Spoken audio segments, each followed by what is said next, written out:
Bom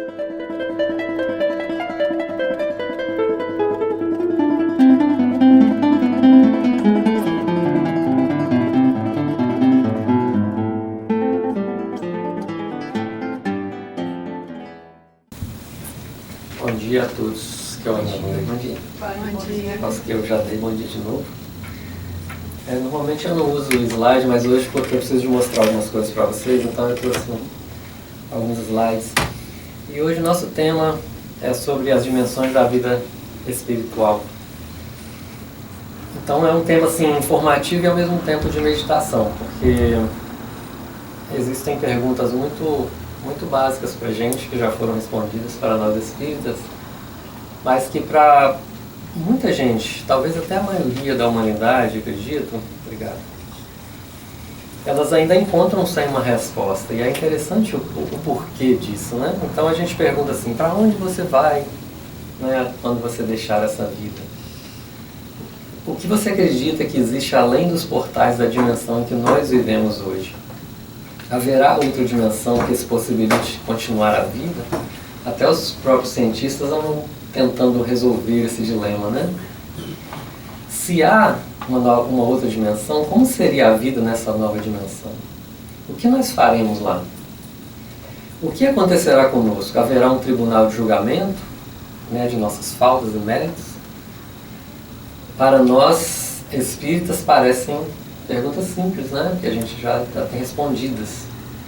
Mas para muitas pessoas, hoje no mundo, eu já tive a oportunidade de conversar com pessoas que me deram, quando a gente fala sobre a vida do outro lado, me deram essa resposta. Eu não sei, porque não tem como saber, nunca ninguém voltou para contar. E aí fica difícil, porque como que você vai dizer para a pessoa que você tem todas essas informações? Eles vão dizer para você assim, mas quem que trouxe, né? Quem que trouxe? Um médium? Aí, como que você confia nesse médium? Aí é complicado, porque levaria um outro longo tempo para explicar para eles todos os critérios que são observados quando um médium traz um livro da espiritualidade dizendo para a gente como é a vida do outro lado. Então é muito difícil. Mas assim, ainda assim, em favor dessas pessoas, eu considero o seguinte, que a história ela foi muito injusta com a humanidade. Né? Se a gente pode colocar a história como um ser, a gente pode dizer assim que a história foi muito injusta com a humanidade, porque informações que chegaram para a gente durante a nossa história, elas foram esquecidas. Se a gente, por exemplo, só para ter uma ideia, se a gente quiser saber, por exemplo, sobre o maior evento de comunicação dos espíritos que aconteceu no planeta, que foi na época das mesas girantes, que acabou com o surgimento do espiritismo, né? Acabou em consequência com o surgimento do espiritismo. Se a gente for, por exemplo, no Google fazer uma pesquisa e colocar lá mesas girantes, a gente só vai conseguir ver lá material dentro de sites espíritas ou espiritualistas.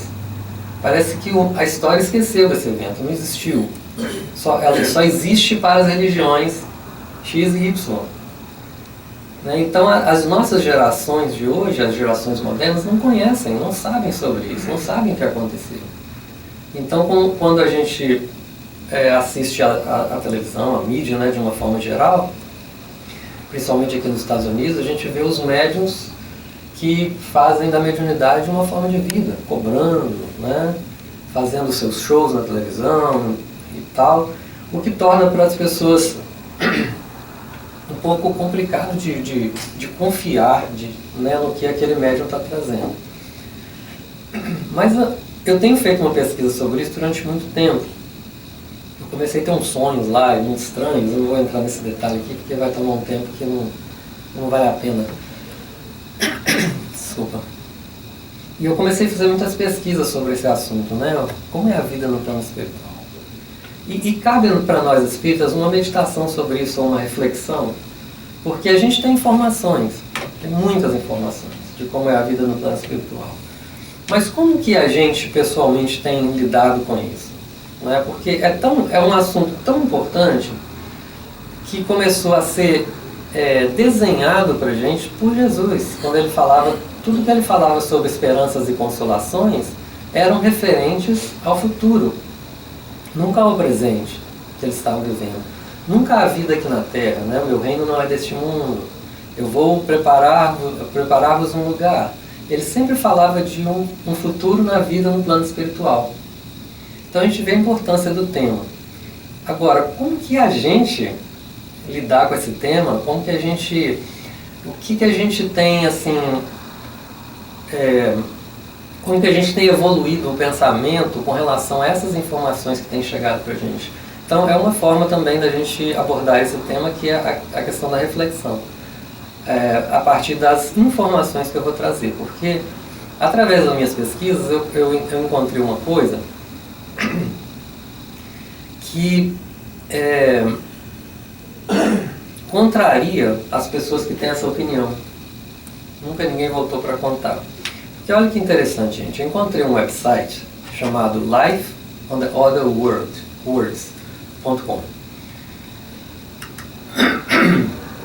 Esse site, ele traz livros, como vocês veem aqui, que começa de 1758 e vai, se eu for passando as páginas aqui, eu coloquei algumas só para vocês verem, ó. Ele vai até, eu não coloquei todas as páginas, ele vai até o ano de 2012. Todos esses livros relacionados, eles falam sobre o plano espiritual. E são publicações em inglês, na sua maioria, alguns são traduções, como por exemplo, o Livro dos Espíritos de Allan Kardec, foi até colocado com a data errada aqui, eu passei um e-mail para eles e falaram que já corrigiram. E todos eles, a maioria deles, livros mediúnicos, trazidos através de obras mediúnicas. Então, desde o século XVIII, a espiritualidade já tem trazido, de uma forma ou de outra, informações sobre o plano espiritual. E são livros tão interessantes porque, para muitos de nós ainda, a gente acredita que as informações sobre como é a vida no plano espiritual começou com o nosso lar de André Luiz. E não é. Não é um privilégio para nós espíritas receber essas informações, né? E nem muito menos para nós brasileiros.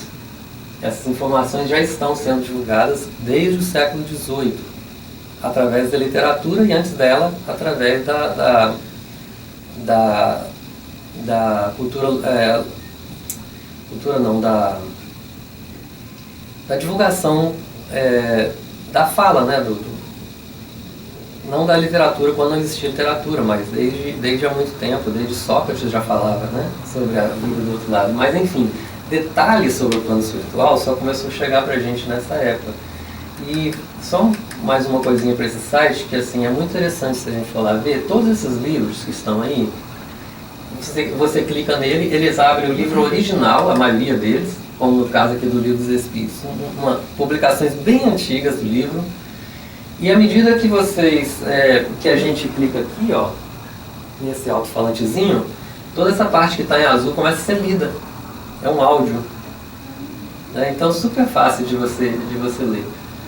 E vai passando, à medida que você clica no botãozinho para frente e para trás, ele passa a página do livro como se fosse um livro assim. E eu trouxe por curiosidade o Livro dos Espíritos porque esse livro, ele é datado de 1900 e... eu não consigo ver daqui... 1912, alguma coisa assim, a publicação dele, mas ele pertenceu à sociedade a Livraria Médica de Boston. Olha que interessante, né? Isso no ano de 1927, pertencia à Livraria de Boston. Eu fico pensando aqui que os médicos de Boston estavam fazendo com o Livro dos Espíritos, né? Estavam estudando o Livro dos Espíritos. E está ali a data, tá vendo? Abril 29 de 1927. Sociedade de Física, de Pesquisas na área médica, né? Mas isso é só a título de curiosidade. Uma outra curiosidade também, para vocês verem como eram esses livros, né, que foram publicados. Esse foi publicado no ano de 1900. ele trazia informações sobre o cenário, os habitantes e o fenômeno na vida no plano espiritual. Tem um outro livro, eu trouxe alguns assim só como ilustrar, né? Esse livro muito interessante também chama O Morto Nunca Morreu. O Morto Nunca Morreu. E eu traduzi um pedacinho aqui só para vocês verem como que era interessante, como que era direto o que eles estavam falando para a gente. E o livro era assim, tinha uma pergunta que era o tema do capítulo, e aí naquele capítulo eles falam, o espírito que está transmitindo fala daquele tema específico, né? Então na página 159, que fala sobre a vida diária no plano espiritual, ele fala assim: o insano parte da vida terrena ainda é insano, e incontáveis números de pessoas são necessárias para cuidar deles e dar a eles tratamento apropriado para restaurar o equilíbrio mental. Nós temos casas onde a relação familiar continua, onde cada espírito membro procura iluminação. A lei de atração é uma força dominante. Nós temos salas de palestras, professores. Agora olha que interessante essa frase. A única forma, livro de 1900, né? A única forma do habitante da Terra ser feliz é sendo caridoso e bom. Olha o lema da doutrina espírita. Não é fora da caridade na nossa relação. Fazendo o mundo mais feliz. A única riqueza que o homem pode levar para o túmulo é aquilo que ele dá antes de chegar até ele. Um outro livro muito interessante também, que chama-se A Vida Além do Véu, e aí ele está em português porque a fé me traduziu esse livro.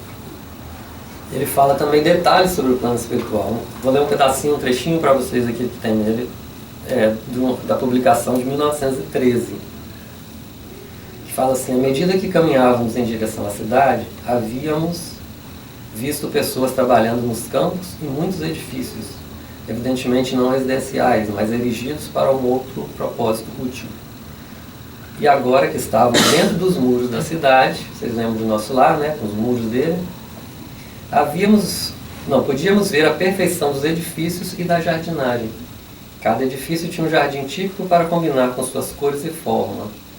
Seguimos adiante esperando por alguma sinalização quanto ao nosso destino e à nossa missão, já que nessas ocasiões uma mensagem é sempre enviada à frente e assim os visitantes são esperados.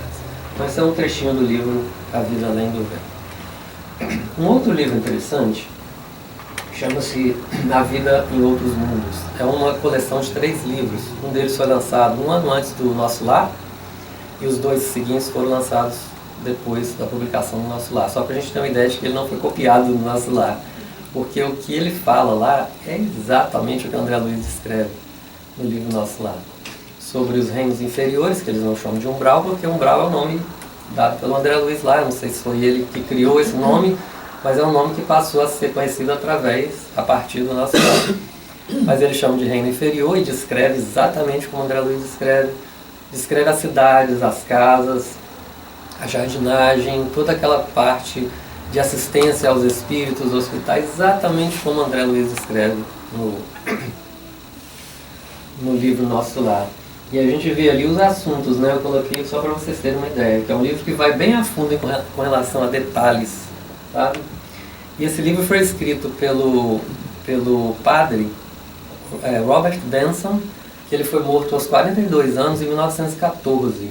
E ele voltou e publicou esses 3 livros através do médium Antônio Voge, porque quando em vida ele tinha escrito muitos livros combatendo a ideia desse tipo de informação de vida após a morte. Então ele sentiu uma obrigação de voltar e corrigir a besteira que ele fez, né?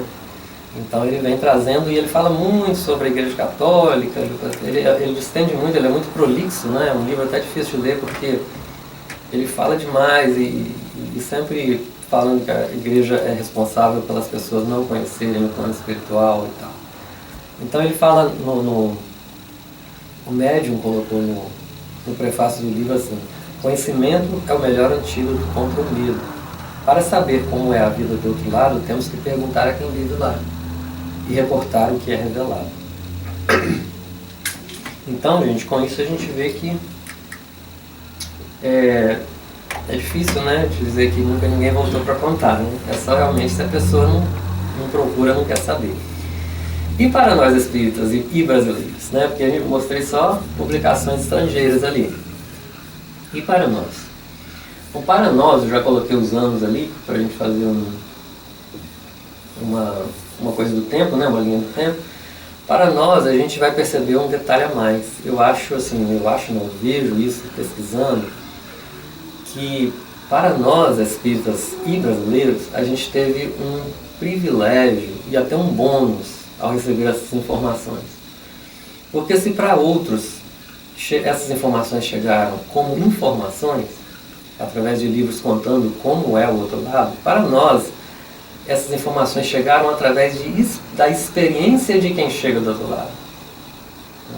A gente vê a experiência do André Luiz, a gente vê a experiência do Camilo Castelo Branco no livro Memória do Suicida.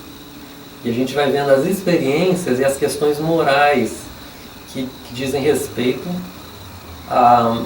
ao que eles encontram do outro lado.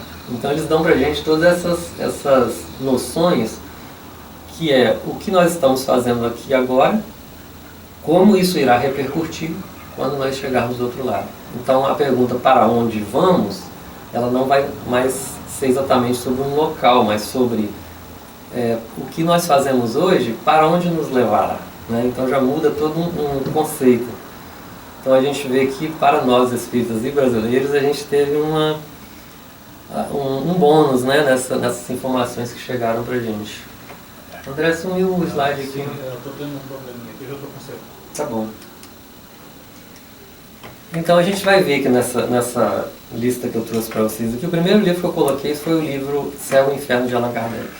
E eu vou dizer por quê. Allan Kardec publicou 5 livros, né, assim, básicos da doutrina, além das outras coisas que ele publicou. Mas por que eu peguei o Céu e o Inferno? Justamente porque, na época de Allan Kardec, quando a doutrina foi codificada, os espíritos não trouxeram para a gente ainda detalhes sobre a vida espiritual, do plano espiritual, como a gente vê nos livros de André Luiz, por exemplo. Não era talvez um momento de se fazer isso. Já era muito o que eles estavam trazendo, já era uma informação completamente nova. E se eles fossem acrescentar detalhes desse tipo, eu poderia ser, talvez, isso aí já é uma interpretação minha, né? Levar para o lado da fantasia, né? Das pessoas começarem a não acreditar. Tanto que se você oferece hoje para determinadas pessoas o livro Nosso Lar, eles te devolvem e falam, isso é uma fantasia, né? Já aconteceu comigo. Isso é a pessoa vai lá, né? Isso é uma fantasia. Assim. Mas o livro Céu e Inferno, ele é um livro de perguntas e respostas. É um livro de entrevistas, né? Como vocês sabem, a espíritos de todas as categorias. Porque o Kardec mesmo falava que ele aprendia com todos os espíritos, não era só os espíritos superiores. Então os espíritos infelizes, eles vinham trazer também, através das mensagens, informações do que aconteceu com eles a partir da vida que eles tiveram, onde eles se encontravam, mas eles não falavam em detalhes ainda. Muitas vezes a gente percebe estudando o livro que as perguntas eram feitas no intuito deles revelarem alguma coisa e eles não falavam. Parece que havia uma cortina que não poderia ser levantada ainda. Onde eles viviam, o que eles faziam, isso não podia entrar nesse assunto.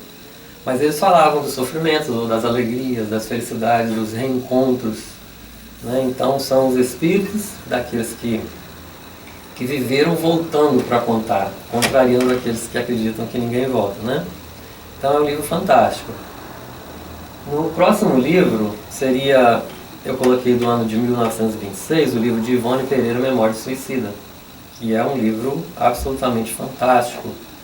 E eu coloquei 1926, mas ele só foi publicado em 1955.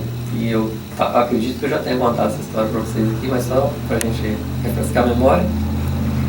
A Ivone Pereira era uma jovenzinha lá do interior de Minas Gerais, né, da cidade de Lavras, e ela era médium, uma médium muito especial, e ela começou a receber visitas de muitos espíritas suicidas que procuravam a ela, quando um deles, o Camilo Castelo Branco, começou a ser mais frequente nas reuniões e disse a ela que gostaria de escrever o que ele passou quando chegou do outro lado, como suicida. Então foi um livro escrito a partir do ano de 1926, mas que trazia tanta coisa nova, né, porque lá você vê sobre o Vale Suicidas, lá você vê sobre os hospitais, os manicômios no plano espiritual, as regiões, né, que atendem aos espíritos suicidas. fala, por exemplo, que Maria é a encarregada dos suicidas, né? A mentora da Legião dos Servos de Maria, que cuidam dos suicidas e tal. Então eram muitas informações muito novas. Então quando o livro foi apresentado à FEB, a FEB achou que não era momento de publicar, não. Então o livro foi engavetado durante 20 anos e a Ivone chegou uma época até mesmo a pensar em destruir os originais. E não eram assim, o livro não estava esboçado ainda como livro, era muita informação. Ele só chegou a ser publicado porque André Luiz trouxe o nosso lar e a coisa ficou um pouco mais aceitável, né? E aí Leon Denis deu um amparo para rever aquele material que a Ivone tinha, e então o livro foi publicado em 1955 pela FEB. Mas é um livro também que revela muita coisa do plano espiritual em detalhes e que traz para a gente um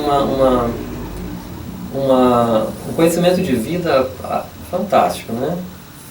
Então, finalmente, né, em 1944, André Luiz revela aos brasileiros sobre o umbral e as colônias espirituais. Não é isso aí não faz parte do meu slide. É através do livro, né, que a gente está cansado de conhecer, né, que é o cansado, não dizia cansado, porque não tem jeito de cansado aquele livro, né, mas a gente conhece muito bem o nosso lar, pelo livro, pelos filmes e todos os estudos que foram feitos, trazendo para a gente detalhes muito precisos, né, muito minuciosos a respeito da vida no plano espiritual, trazendo até algumas coisas assim inesperadas, né, pelo fato de dizer que os espíritos se alimentam do outro lado da vida, que eles têm um aeróbus, que é uma espécie de ônibus, né, que viaja de um lugar para o outro. Então muitas coisas realmente que para as pessoas que não estão acostumadas acham que é uma fantasia, né? Então André Luiz traz toda a coleção dele, que eu não vou nem falar aqui da coleção dele, sempre revelando alguma coisa a mais. Mas eu estou pegando aqui nessa linha do tempo livros que foram importantes, logicamente, mas que tratam especificamente em revelar como é o plano espiritual, né? Então, se eu, por exemplo, não vou citar aqui os livros do Divaldo, não vou citar o livro do Raul Teixeira, do Manuel Filomeno de Miranda e outros, porque não são livros que vieram com o objetivo de dizer para a humanidade assim, olha, o que existe do outro lado, até mesmo materialmente falando, é isso, é assim que é a vida, é isso que a gente vai encontrar do outro lado, né? Então a gente vai pular esses livros. A gente já falou aqui do Céu e Inferno, do Memórias do Suicida, do Nosso Lar. E aí em 1949 a gente recebe um presente. Esse livro é um presente porque o livro Voltei, de Frederico Figner, ou conhecido como Irmão Jacó, por questões de direitos autorais. É um espírita, trabalhador, incansável da doutrina, que chegou a trabalhar com a FEB, né? Eu não consegui achar uma informação precisa se ele teria sido vice-presidente da FEB, qual cargo que ele teria ocupado, mas a verdade é que durante muitos anos, quando a FEB era ainda no Rio de Janeiro, ele trabalhou dentro da FEB, principalmente na área de receber receitas mediúnicas e levar para as pessoas que estavam precisando dessas receitas. E ele desencarna em 1949, então é o primeiro relato de um livro, apesar da época de Allan Kardec a gente ter tido algumas pessoas que faziam parte da sociedade parisiense, que trabalhavam com Kardec, que desencarnaram e voltaram e falaram, olha, é assim mesmo, é do jeito que a gente está estudando mesmo, continua firme porque está tudo certo. Foram pessoas que trouxeram mensagens pequenas. Esse é um livro inteiro de um primeiro espírita que desencarna e vem trazer pra gente o que é um espírita do outro lado do plano espiritual, depois de ter durante tanto tempo estudado e trabalhado a doutrina espírita. E é um livro muito interessante porque ele traz pra gente uns detalhes, vou contar um pouquinho mais pra frente, que a gente não vê em outros livros, né? Então eu vou passar um pouquinho aqui e vou chegar no ano de 1993, mas eu vou fazer um preâmbulo antes de chegar nesse ano. Porque na década de 80 e início da década de 90, O movimento espírita brasileiro, quem participou lá, não sei se vocês tiveram esse prazer de participar, ele teve um boom muito grande, um desenvolvimento muito grande da mocidade espírita, do movimento jovem espírita. Então cresceu vertiginosamente na década de 80 e 90, início até o meio de 90 mais ou menos. O movimento era tão grande que a gente tinha encontros, às vezes por exemplo, né? Vou dar um exemplo aqui, na cidade que eu morava, Governador Valadares, a gente tinha várias mocidades, que tinha bastante gente, e a gente tinha vários encontros durante o ano. Por exemplo, no Carnaval a gente tinha um encontro em que a gente se retirava, né? Chamava Retiro do Carnaval. A gente ia para lá no sábado de manhã, ficava até a terça-noite, justamente para tirar os jovens da rua no Carnaval.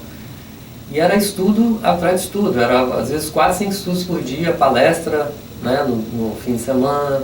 Tinha as outras atividades também, né, artísticas e porque era um período muito grande, tinha também atividades esportivas, mas era muito estudo, muito estudo. Quando chegava na Semana Santa, tinha um encontro de todo mundo, jovens e adultos. Então a gente ia para o colégio lá e se hospedava no colégio na sexta-noite e ficava até o domingo.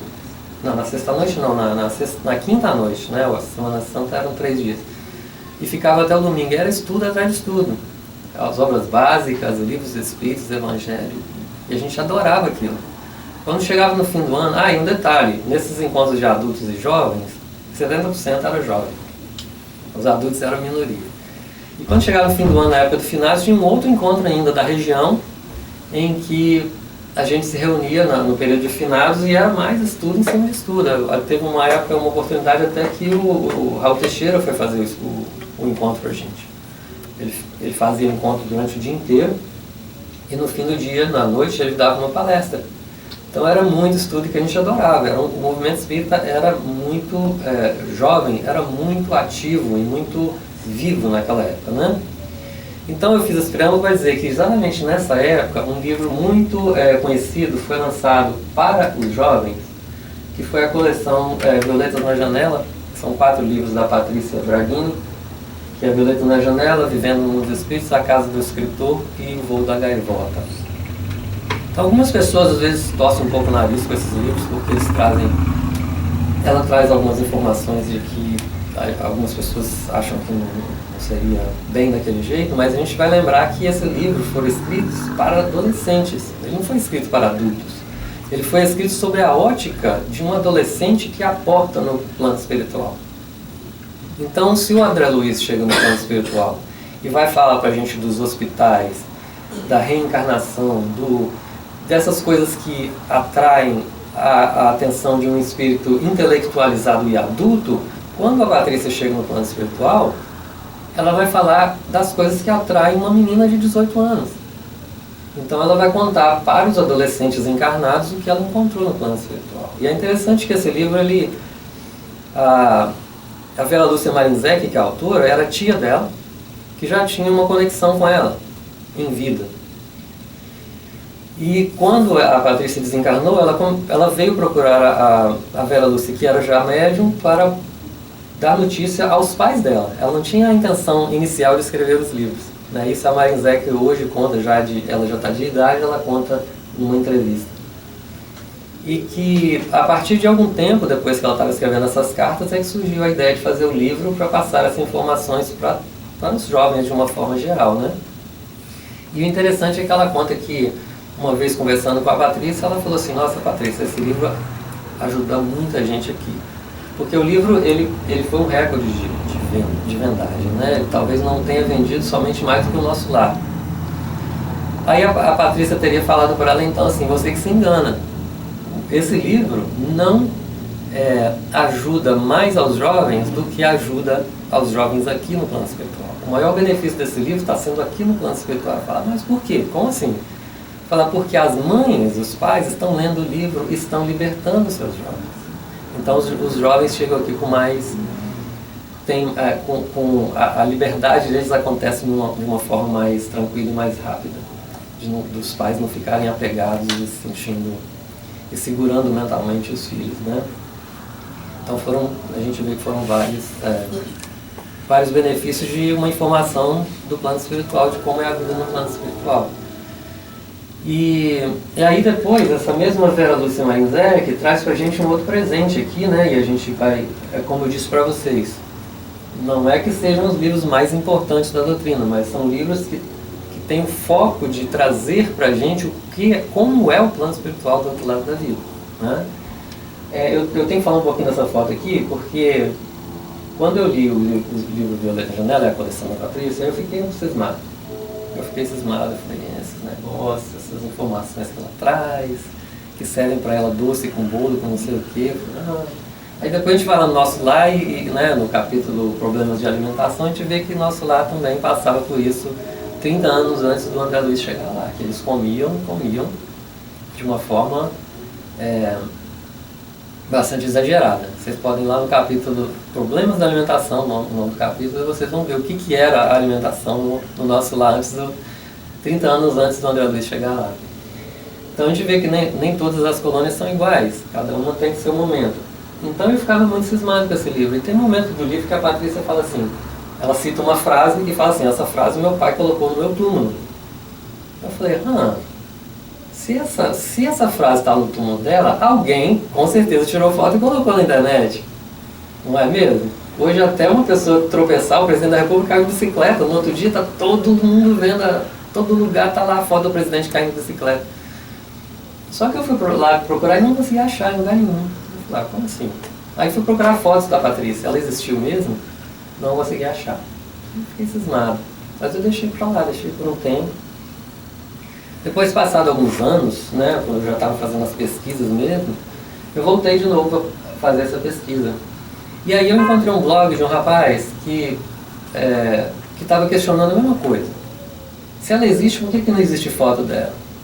Né? Por que uma pessoa que se diz, né, que habitou tal cidade, né, São Sebastião do Paraíso, Minas Gerais, por que essa pessoa você não encontra ela no lugar nenhum? Aí no blog tinha várias pessoas postaram respostas e um deles falou assim, olha, essa menina existiu mesmo, eu sou de São Sebastião do Paraíso, eu conheço a família dela, eu conheço o pai dela, a mãe dela, eu já fui na casa dela, eu já vi a foto dela, mas eu não quis pedir a foto em respeito à família que quer guardar a privacidade da filha. Eles não querem ficar publicando fotos dela na internet. Mas então ele colocou isso e colocou um link de um vídeo no YouTube, aonde aí eu fui lá assistir o vídeo. É um vídeo, uma reportagem sobre o Dia dos Mortos, né, o 2 de novembro, na cidade de São Sebastião do Paraíso. E nesse vídeo é uma televisão lá, não foi espírita não, foi uma televisão lá que estava fazendo a reportagem, vai dizendo sobre o Dia dos Mortos, entrevistando pessoas dentro do cemitério, e fala assim, esse cemitério aqui já foi enterrado 3 pessoas famosas. Aí o nome de 2 autores de literatura, que eu não me lembro, e uma delas era a Patrícia Braghini, que é autora do livro Violeta na Janela. Então tá ali. Aí eles mostraram, na hora que ela estava falando, mostrou o túmulo dela. Aí eu parei o vídeo, tirei essa foto aqui. Aqui a gente vê aqui escrito Patrícia Braghini, o ano que ela desencarnou, 1989. E aqui assim, não dá para pegar, está a frase que o pai dela escreveu no túmulo. Então eu falei, então realmente, ela existiu, né, foi uma confirmação para mim que eu trouxe para vocês só a título de curiosidade. Se alguém tinha dúvida ainda, como eu tive um dia, tá bem? E aí a Vera Lúcia Marinzec também, depois mais tarde, traz pra gente um outro presente que é o plano espiritual sob os olhos de uma criança. Uma menina de 12 anos de idade que desencarnou e conta como é o plano espiritual agora sobre a ótica de uma criança, né? Chama-se Flores de Maria o livro. Um livro que até não é muito conhecido, eu mesmo nunca tinha ouvido falar. E no ano já na nossa época aqui agora, né, eu não consegui descobrir se é 2004 ou 2020, porque as 2 datas na capa do livro eu não consegui chegar a uma conclusão. Esse é um companheiro nosso que frequentava a União Espírita Mineira, em Belo Horizonte, que desencarnou e voltou para contar as impressões dele do plano espiritual, através do médium Wagner Paixão. O nome dele é João Lúcio. Então ele frequentava a União Espírita Mineira e ele, uma vez desencarnado, ele agora conta sobre a ótica de um espírito também, as experiências que ele passou. E são muito interessantes as coisas que ele conta, né? Eu vou falar um pouquinho delas a seguir, assim que eu mostrar para vocês, a título de curiosidade, uma coisa aqui, que talvez vocês nunca tenham ouvido falar nesse livro, eu nunca tinha ouvido falar. Chama-se O Trabalho dos Mortos. Ele é um livro, são documentos divulgados na imprensa, ó, nunca ninguém botou para contar, né? Ou registrados em atas referente a fenômenos mediúnicos observados pelo Sr. Eurípides Prado, obtidos graças à mediunidade de sua esposa Ana Prado, reunindo preciosa documentação em cerca de 50 ilustrações. Agora, o que são essas 50 ilustrações? Eram fotos que eles tiravam dos espíritos materializados. Então a gente vê ali, por exemplo, uma gravura onde se diz: fotografia obtida às 3 horas da tarde do dia 25 de março de 1921. À tarde, gente, não foi na escuridão da noite. Pelo maestro Bouzio. Vê-se distintamente o corpo do fantasma, todo transparente. Dava nas sessões o nome de evangelista, além do seu vulto, a sombra luminosa em diversos pontos da chapa. Eu fico pensando, imagina se o mentor da casa materializasse e deixasse fotografar, né? Seria interessante. Ela tá com medo, já tá. Eu acho que muita gente já sai correndo se aparecesse aqui, né? Mas é interessante, gente, que esse livro foi publicado e divulgado na imprensa com 50 fotos.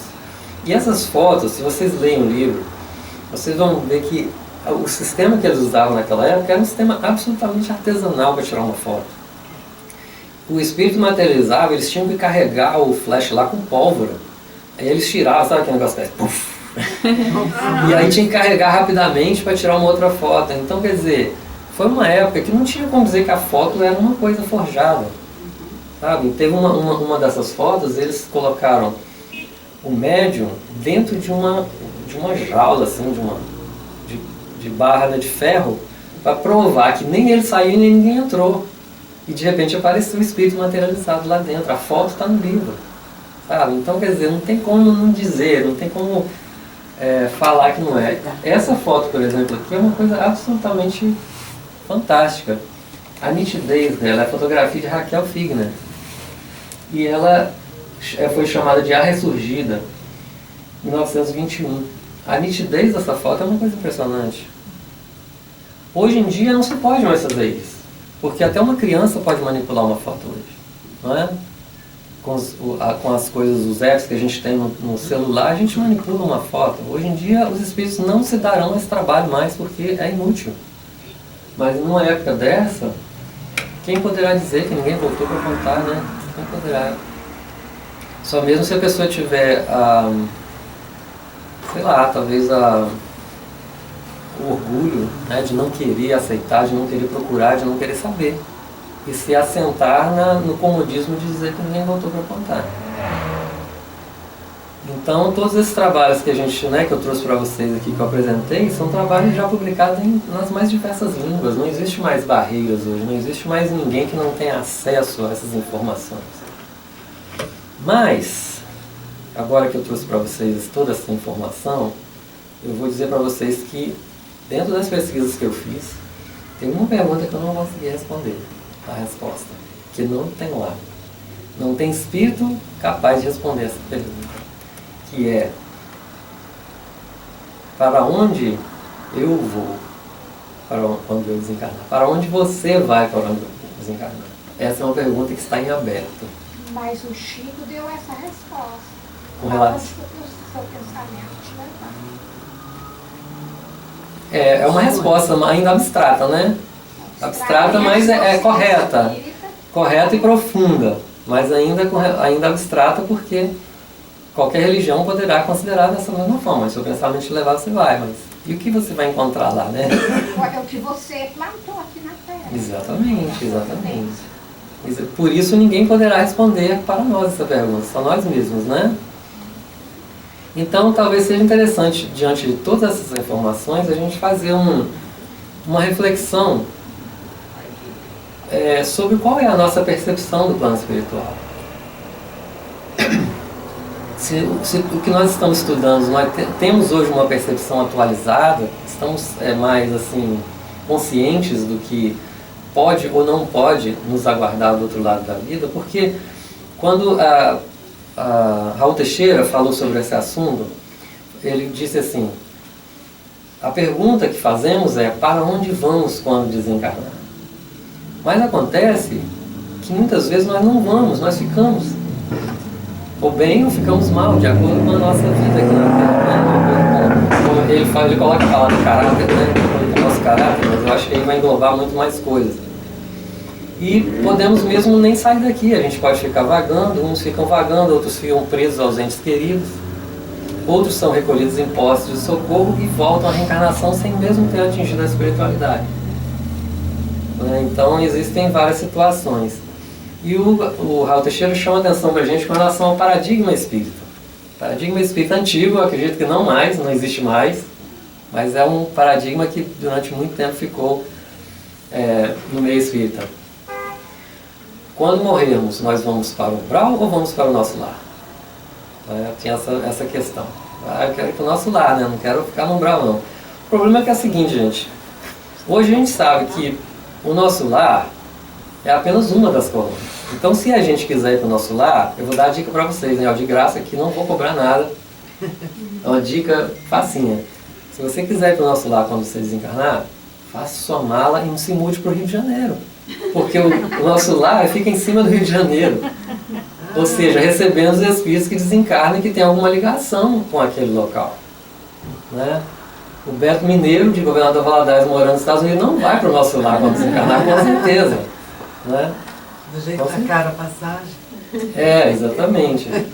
Mas aí entra as questões, né? Porque o Raul Teixeira fala, cada colônia espiritual, o plano espiritual tem as suas próprias características, assim como aqui encarnados. Você está no Rio Grande do Sul falando bate, trilegal, aí você vai lá no Tocantins, ou você vai lá lá em Limoeiro, em Pernambuco, né? Ou então lá em Mossoró, você vai encontrar pessoas falando diferente, agindo diferente, com cultura diferente, comendo coisas diferentes, vivendo de uma forma diferente, e que as colônias espirituais, elas são assim também. A gente vê André Luiz falando que ele toma sopa, e a gente vê a Patrícia falando que eles estão servindo bolo e doce para ela. Quer dizer, são dois movimentos. Oi? Qual a frase que tinha no túmulo dela? Eu não me lembro, eu não gravei. Está no livro, se você ler o livro você vê. Eu não me lembro da frase. Pega o livro lá, você vai encontrar. Então são realidades diferentes. Por exemplo, em nosso lar, 30 anos antes do André Luiz, como eu falei antes, eles comiam de tudo. Eles tiveram o maior problema para poder ensinar as pessoas a perder a ilusão de que o espírito precisa daquela alimentação material. Eles tiveram que trazer, conforme André Luiz conta nesse capítulo, 200 engenheiros dos planos superiores para ensinar aos espíritos a usar a respiração para tirar a alimentação da atmosfera.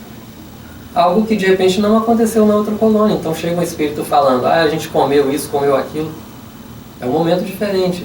André Luiz fala, por exemplo, da estrutura arquitetônica de nosso lar de uma forma mais elevada, de prédios que parecem feitos de pedras e de cristais.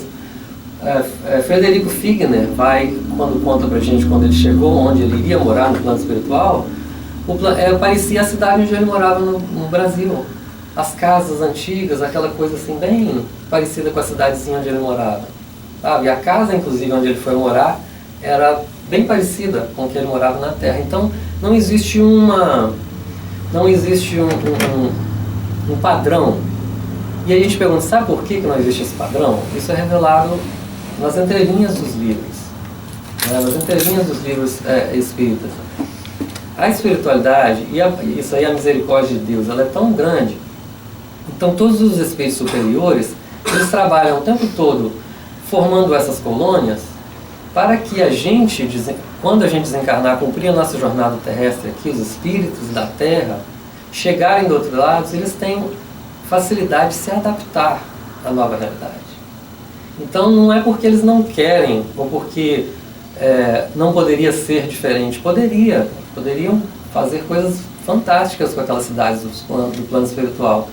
Mas eles deixam elas mais próximas da nossa realidade na Terra para que a gente tenha facilidade de se adaptar quando chegar lá. Para que a gente não passe por uma transição muito complexa, né? E aí a gente vai entrar numa outra questão, que é quando chegarmos lá. Porque a gente fala assim, né? Então se nós estamos aqui nos Estados Unidos, né, não vamos para o nosso lar. Para onde nós vamos então? Porque eles falam, os espíritos falam pra gente que quando a gente desencarna, a gente é exatamente como a gente era no momento antes de desencarnar. Né? Então você usa óculos, você tem necessidade de usar óculos do outro lado. Você sente sede, você sente fome, você sente vontade de ir ao banheiro, você quer dormir. Isso a gente vê nos livros espíritas. Sabe? A pessoa que é viciada em cigarro, ela quer o cigarro. Aquele que gosta de cerveja, ele sente falta da cerveja, do churrasco, do jogo de futebol. Né? A gente é exatamente como a gente é. Então a gente desencarna nos Estados Unidos e não sabe falar inglês. Como que vai acontecer? A gente vai para uma colônia espiritual acima de Long Branch, onde todo mundo fala inglês, a gente não vai entender? O que vai acontecer com a gente? Vamos aprofundar isso mais. E se eu estiver passeando na Grécia, que eu não falo grego, não entendo uma letra de grego, nem sei como é que é o alfabeto deles, e eu desencarnar, eu vou para a colônia espiritual na Grécia, onde eu não vou entender nada do que eles estão falando? Ou se eu estiver, por exemplo, no Japão, onde eles têm uma cultura completamente diferente, eu vou para o plano espiritual do Japão? E se eu estiver viajando, estiver no avião, lá em cima no ar, não estiver em cima de país nenhum, estiver em cima do oceano, para onde eu vou? Vocês já pensaram nisso? Quem vai responder isso pra gente? Ivone Pereira, tá bem? Ivone Pereira fala assim no livro Memória do Suicida, ó. Após a morte, antes que o espírito se oriente, gravitando para o verdadeiro lar, aí tá, para onde vamos? Que ele cabe, sempre haverá o necessário estágio numa anticâmara, numa região cuja densidade e aflitivas configurações locais corresponderão aos estados vibratórios e mentais do recém-desencarnado. Foi o que a Nelcina falou, né? O pensamento da gente vai levar a gente para onde a gente for. Aí se deterá até que naturalmente desanimalizado, isto é, que se desfaça de fluidos e forças vitais que eles são impregnados todos os corpos materiais. Por aí se verá que a estada será temporária nesse umbral do além. Aí vamos fazer um parênteses aqui para dizer o seguinte: todos nós vamos passar por um umbral quando a gente desencarnar. Isso é uma coisa que a gente aprendeu. Mas a gente aprendeu não na forma negativa como se acreditava antes, de que todos nós vamos para o umbral porque nós somos gente ruim. Não é isso.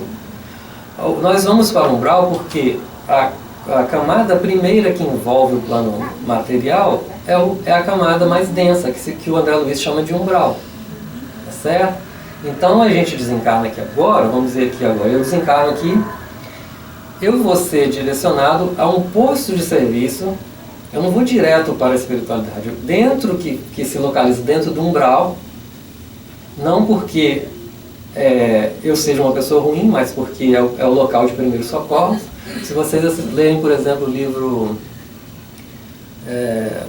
livro E a Vida Continua, aquele hospital onde a Evelina e qual é o nome dele? Ernesto? Não, esqueci o nome dele. Se encontram após o desencarne, é um posto de atendimento avançado. Tá certo?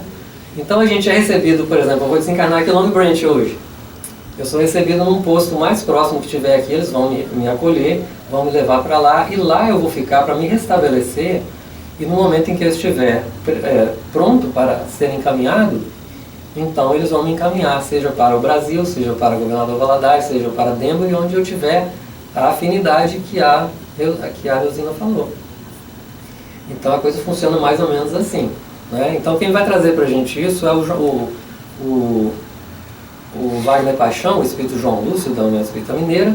Ele conta que assim que ele desencarnou, ele foi conduzido a um posto desses de atendimento, que eles são de vários tamanhos, eles podem ser pequenos, eles podem ser imensos, né?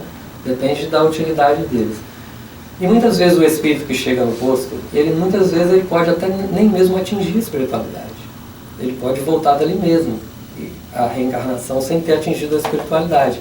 O que no meu, assim, agora a minha opinião aqui, vamos abrir uma aspas, né? Ninguém toma isso como verdade, mas é uma forma como eu comecei a ver isso, de que muitas vezes a dificuldade da pessoa em acreditar que existe essa vida no plano espiritual é pelo fato dela não conseguir chegar lá. Ela chega no plano, no posto de atendimento, fica ali durante um tempo e é trazido de volta à reencarnação, antes de atingir a espiritualidade, como a própria Ivone fala aqui. Ó. Ela fala assim, por aí haverá que a estada será temporária, conquanto geralmente penosa, que no caso ela está falando dos suicidas, né? Tais sejam as ações praticadas, o gênero de vida, o gênero de morte que teve a entidade desencarnada, tais como serão o tempo e a penúria do local escrito. Existem aqueles que aí apenas se demoram algumas horas, outros levarão meses, anos consecutivos, voltando à reencarnação sem atingirem a espiritualidade. Então o João Lúcio, no livro Em Novos Horizontes, ele vem contando para a gente que quando ele deixou a Terra, ele foi levado para um desses postos, que era inclusive ligado à colônia Nosso Lar, mas era um posto de atendimento dentro do umbral. E que ali ele ficou muito tempo estudando, se recuperando. Então tinha ali as partes de os salões, né, onde tinha os estudos, as dependências do local, e ele passou ali muito tempo e conheceu tudo.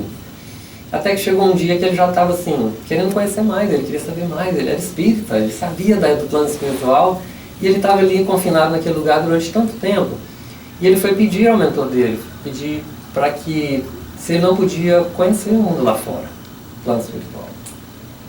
Aí o mentor dele levou ele do lado de fora do prédio, mas ainda dentro dos muros do local.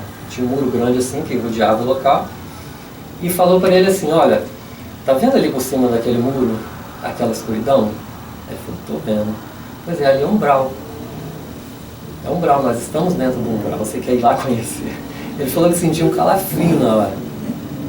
Aí depois veio a explicação para ele, que esse tipo de sensação que a gente tem com relação ao umbral é por causa da nossa conexão vibratória da Terra. Mas que uma vez que a gente vai se instruindo no plano espiritual, a gente vai perdendo isso e vai passando a ver o umbral de uma outra forma, com o desejo até mesmo de voltar para ajudar aqueles que estão lá, né?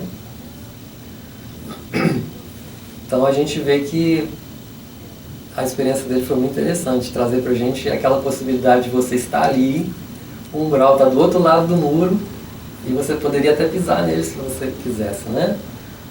Então, gente, todos esses livros, né, o livro, por exemplo, Voltei, vamos falar só mais um pedacinho de uma experiência aqui antes da gente concluir.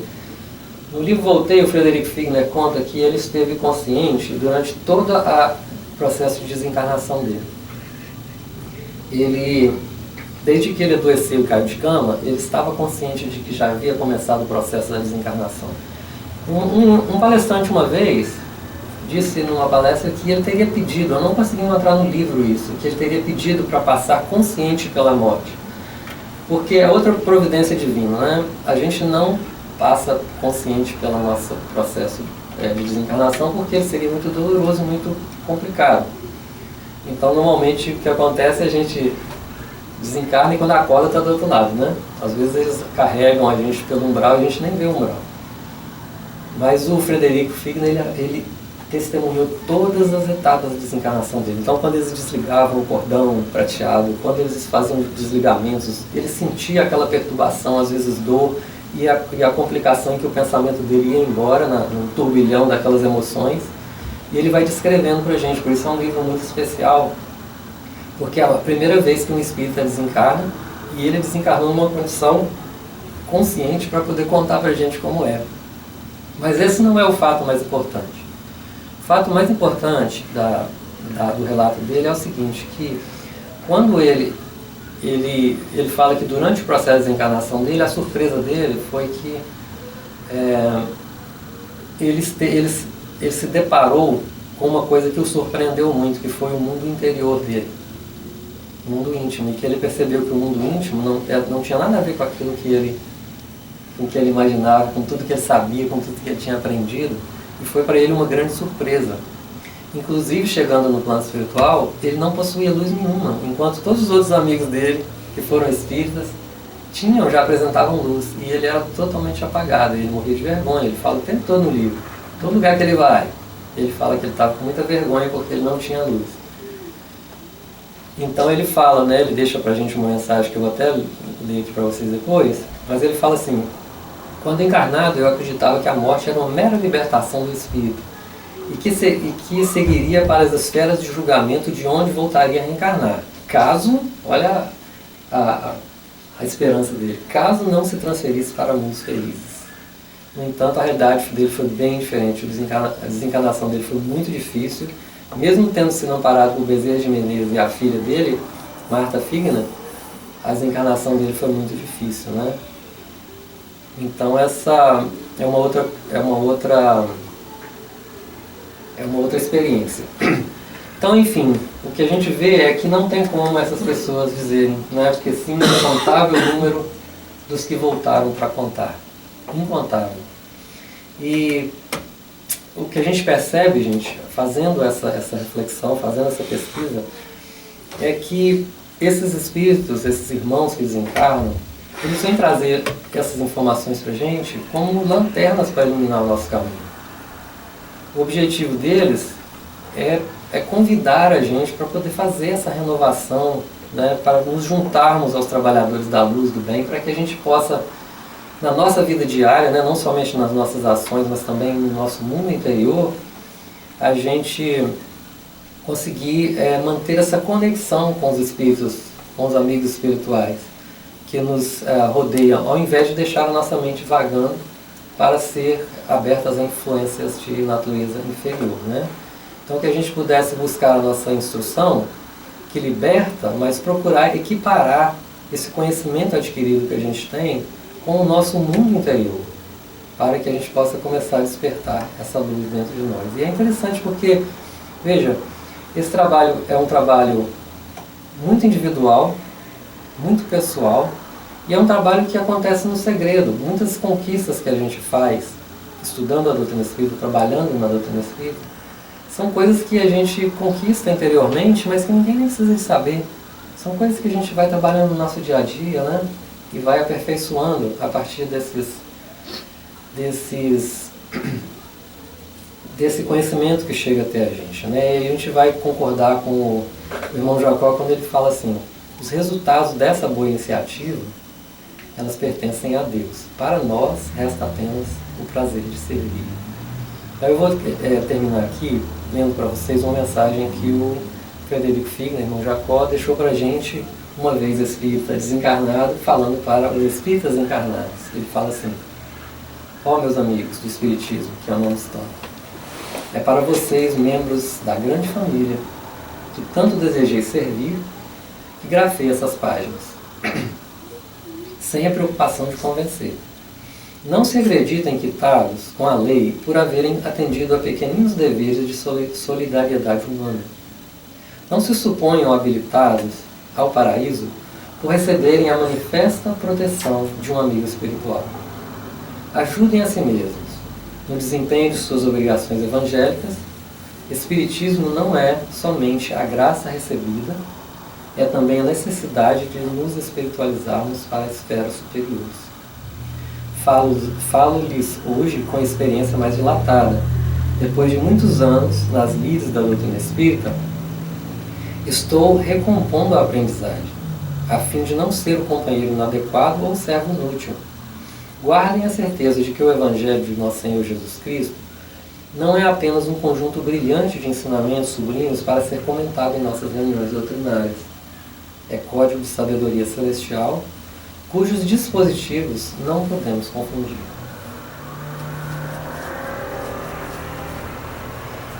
Essa é a mensagem que eu trouxe para vocês hoje, que a doutrina espírita traz, né?